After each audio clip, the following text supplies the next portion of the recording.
tentang ilmu keuangan dalam bisnis? Menurut gua kenapa harus paham? Yang pertama, ya karena itu salah satu hal yang krusial dalam bisnis. Itu yang bisa bikin bisnis lu scale up, itu yang bisa bikin bisnis lu gede, itu bisa yang bikin bisnis lu ekspansi. Terus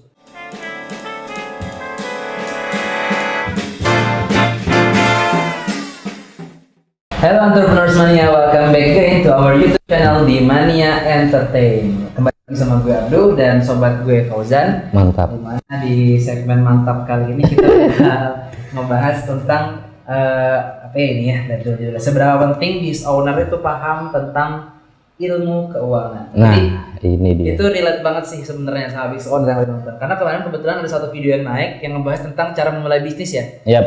Nah itu pun kemarin ngebahas sama Bro Fauzan juga. Dan sekarang mungkin ketika teman-teman udah nonton cara mulai bisnis, pasti harusnya naik kelas dong. Ya. Yaitu tentang cara gimana ngatur keuangannya.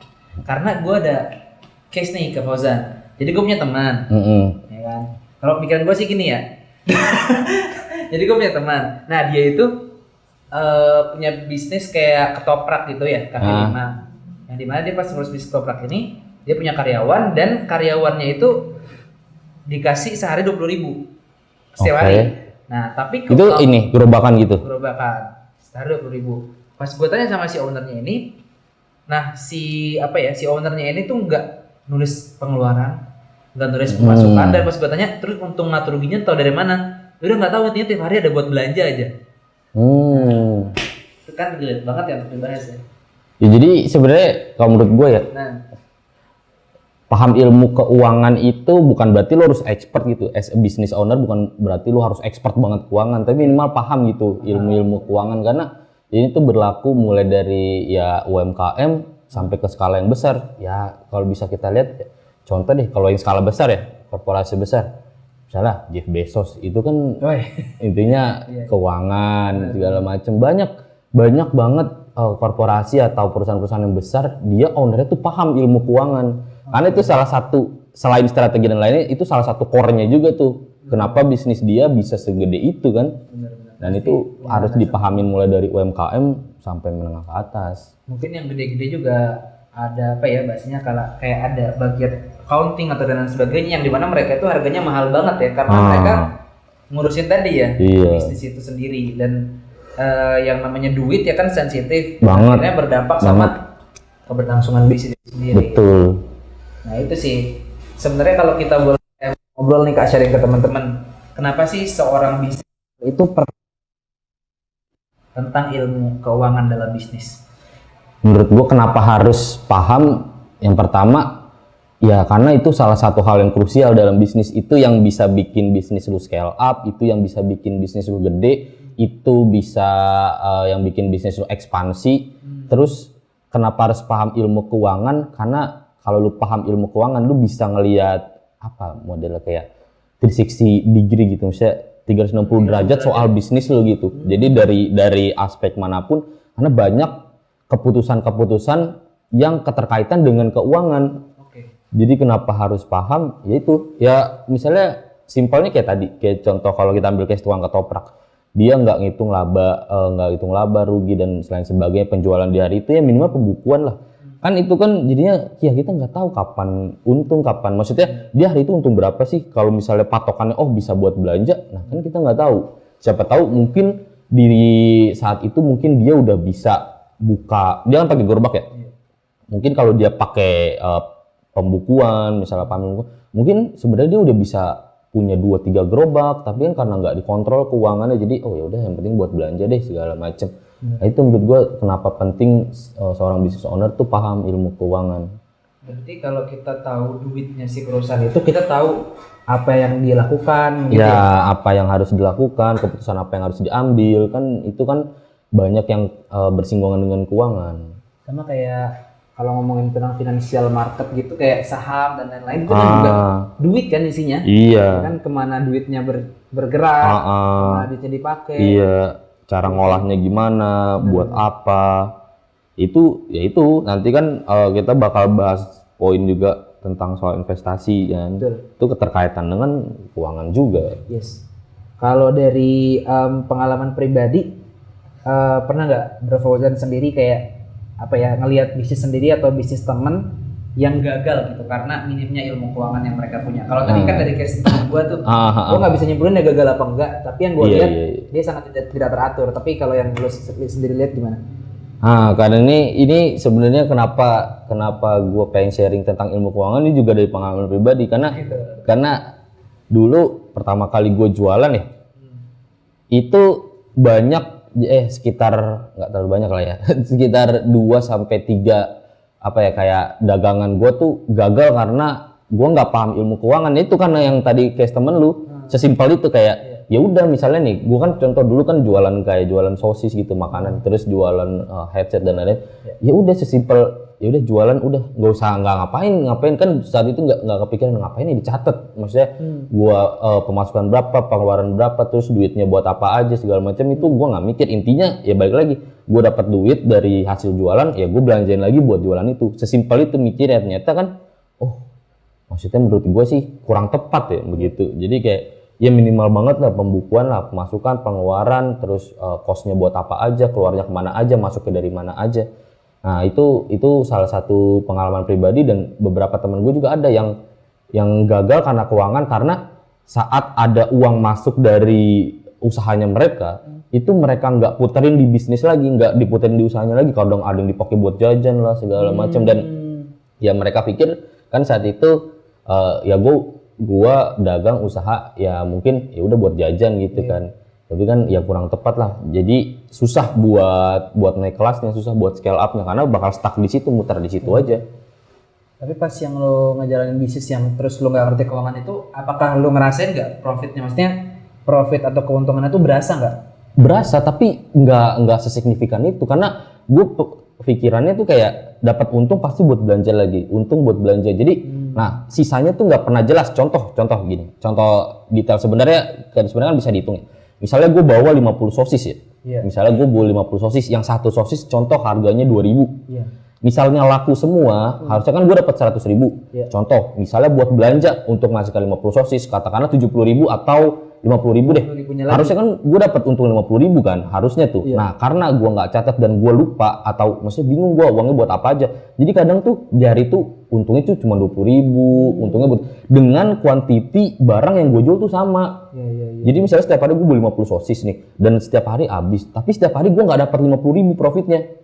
Buat belanja sih ada 50.000, misalnya 50.000 buat belanja sih ada, tapi keuntungan tuh nggak selalu 50.000, kadang cuma 40.000, kadang 43, kadang 20, kadang 30. Nah itu karena nggak dicatatkan karena kadang lupa ya, jajan kepake buat jajan nih, jajan kepake buat beli rokok segala macam. Nah itu jadi berasa tapi nggak detail atau apa ya, nggak signifikan gitu profitnya. Dan kayak tadi yang lo bilang untuk berkembang secara apa ya signifikan itu susah karena kita nggak bisa scale up tadi. Iya, nggak ada parameter yang jelas, nggak ada tolak ukurnya. Jadi kita bakal stuck di situ dan apa ya bisnis kita tuh jadi kayak gitu-gitu aja. Iya, jadi bukan bisnis itu kan kayak ya udah jual. Ya udah dagang aja, dagang buat hidup gitu kan. Sebenarnya kan kalau misalnya lu kelola keuangan lu dengan baik, contoh misalnya gue bawa 50 sosis, gue harusnya dapat 50.000 kan sehari profitnya, 50.000 buat beli bahan baku. Ibaratnya biaya operasional 50.000 profit. Harusnya misalnya gue konsisten, dari profit gue sisihin nih misalnya sekitar 20.000 buat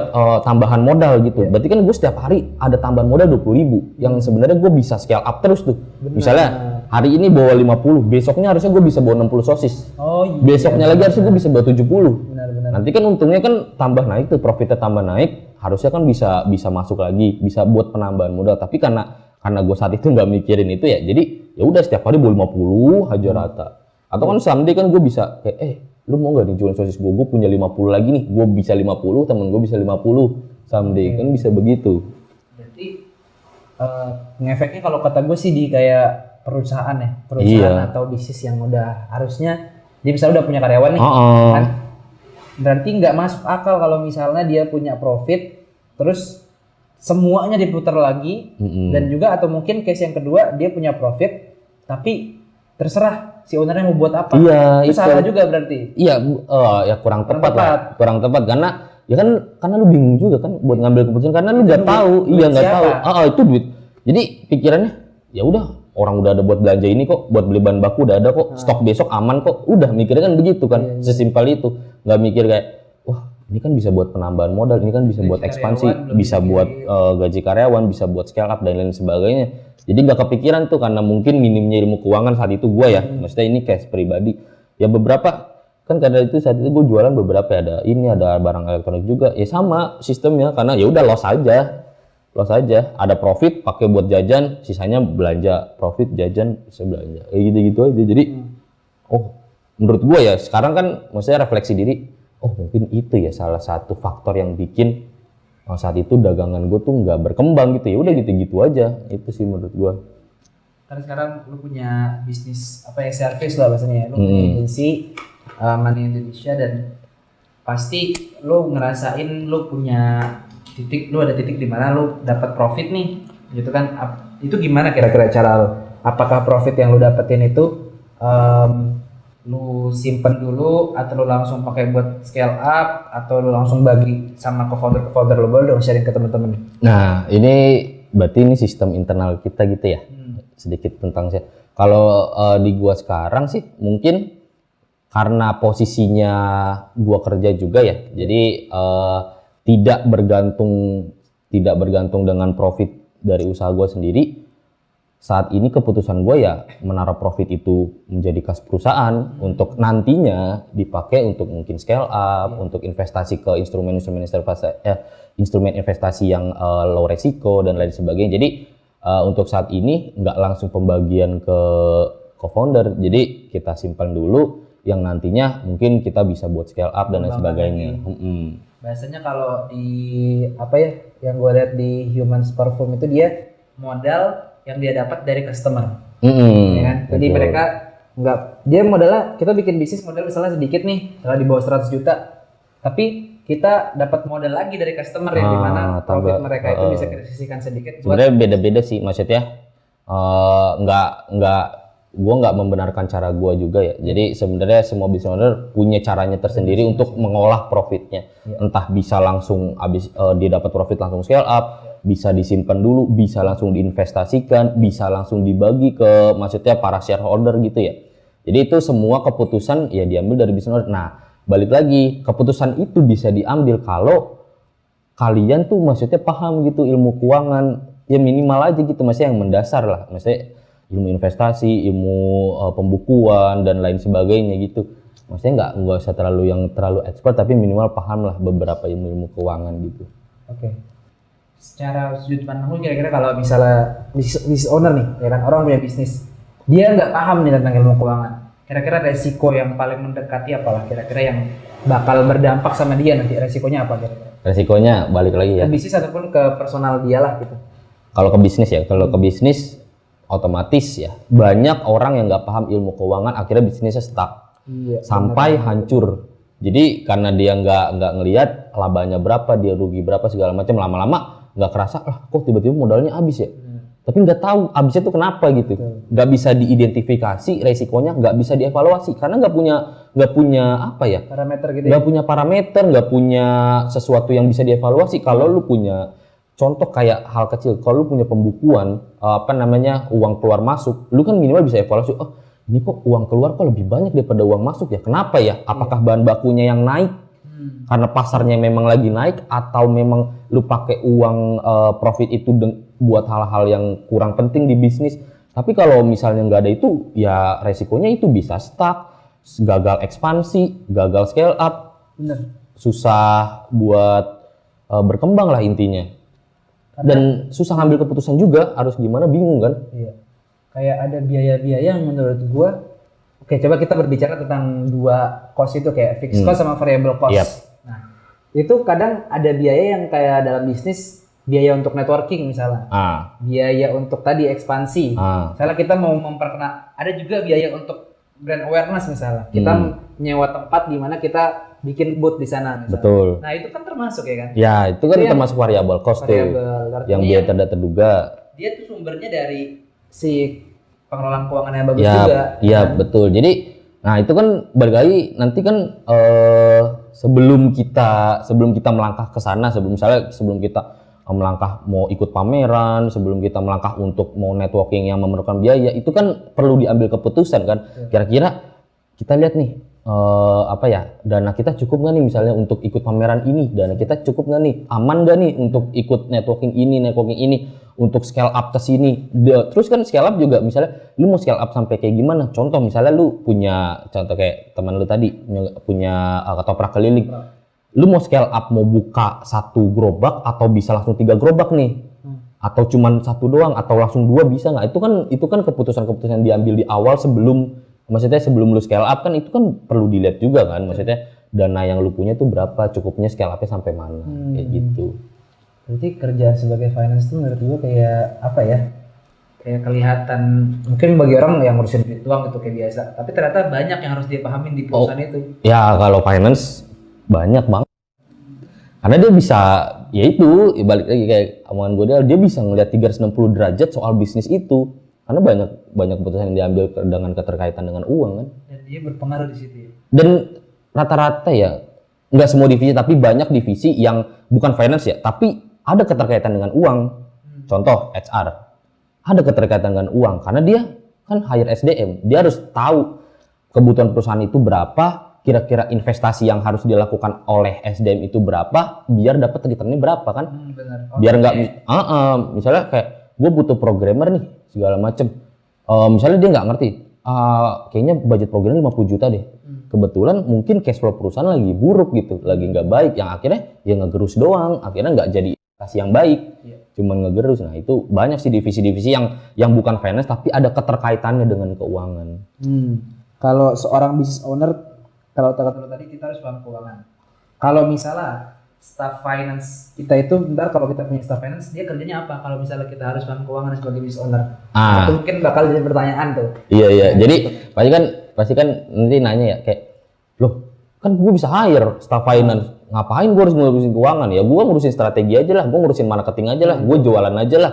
Kan itu yang penting kan, yang penting uang masuk. Ya itu urusan finance. Nah, menurut gue ya, ini menurut gue pribadi, opini gue pribadi, kita hire staff finance yang urusannya itu administratif aja untuk di awal gitu. Misalnya kayak pembukuan, kayak itu kan sifatnya kan ya administratif gitu. Maksudnya ketik-ketik doang segala macam, catat uang masuk, uang keluar. Nah, business owner ya fungsinya kenapa harus paham keuangan, untuk mengambil strategi. Jadi misalnya kita lihat nih, oke, kas perusahaan ada contoh nih. Misalnya kas perusahaan ada 1 miliar.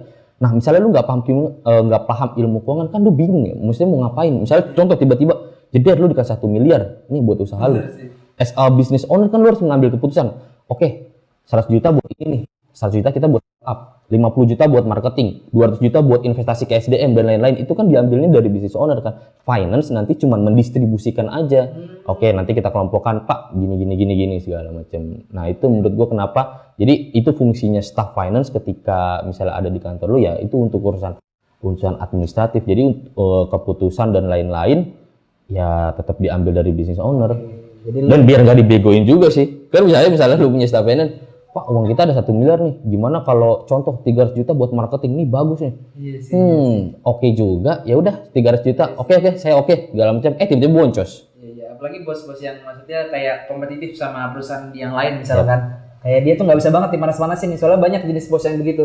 Dia dipanas-panasin sama perusahaan lain, dia pengen ikutan juga, yang ini ngadain diskon, yang dia juga pengen ngadain yang lebih parah lagi, kayak gitu lah. Betul. Oke.